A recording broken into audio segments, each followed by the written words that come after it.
हरे कृष्ण। दोस्तों, स्वागत है आपका भगवत गीता की श्रृंखला में।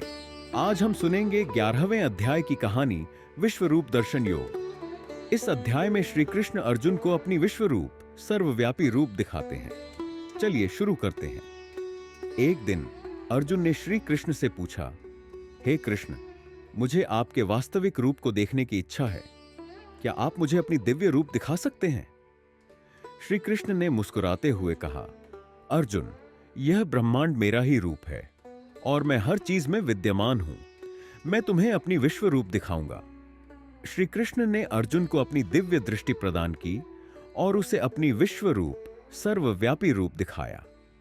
अर्जुन ने देखा कि श्री कृष्ण का रूप अत्यंत विशाल और अद्वितीय था। उन्होंने श्री कृष्ण के रूप में अनगिनत सिर, हाथ और पैर देखे।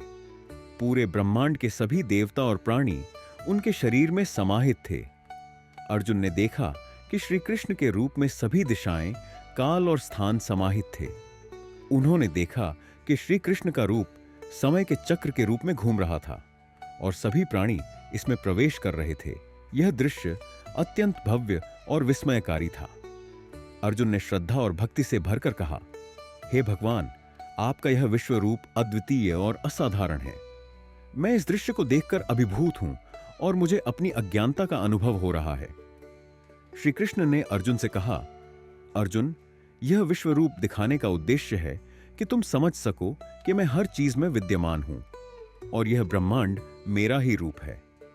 अर्जुन ने यह समझा कि भगवान की विश्व रूप का मतलब है कि भगवान हर चीज में और हर जगह विद्यमान है। उन्होंने कहा, हे कृष्ण, मुझे समझ में आ रहा है कि आपकी महानता और विश्व रूप अद्वितीय है और हमें इसे समझना चाहिए। श्री कृष्ण ने कहा, विश्व रूप दर्शन योग का मतलब है भगवान की सर्वव्यापकता को समझना। जब हम इस सच्चाई को समझते हैं तो हमें आत्मिक शांति और मोक्ष की प्राप्ति होती है। उन्होंने अर्जुन को यह भी सिखाया कि विश्व रूप दर्शन योग का अभ्यास करने से हम अपने जीवन को सही दिशा में ले जा सकते हैं। उन्होंने कहा, हमें भगवान की सर्वव्यापकता को समझना चाहिए और उनकी महानता का अनुभव करना चाहिए। इससे हमें मानसिक और आत्मिक शांति प्राप्त होगी।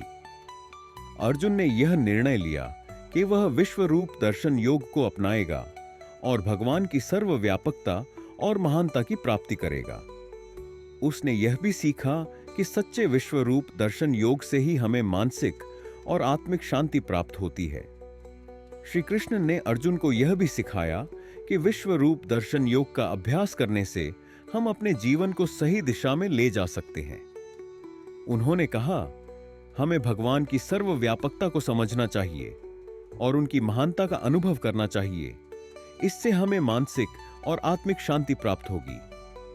अर्जुन ने यह समझा कि विश्व रूप दर्शन योग का मतलब है भगवान की सर्वव्यापकता और महानता की प्राप्ति।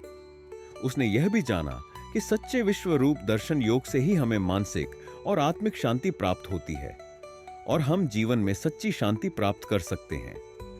तो प्यारे दोस्तों, इस अध्याय से हमने सीखा कि भगवान की सर्वव्यापकता और महानता हर चीज में और हर जगह विद्यमान है।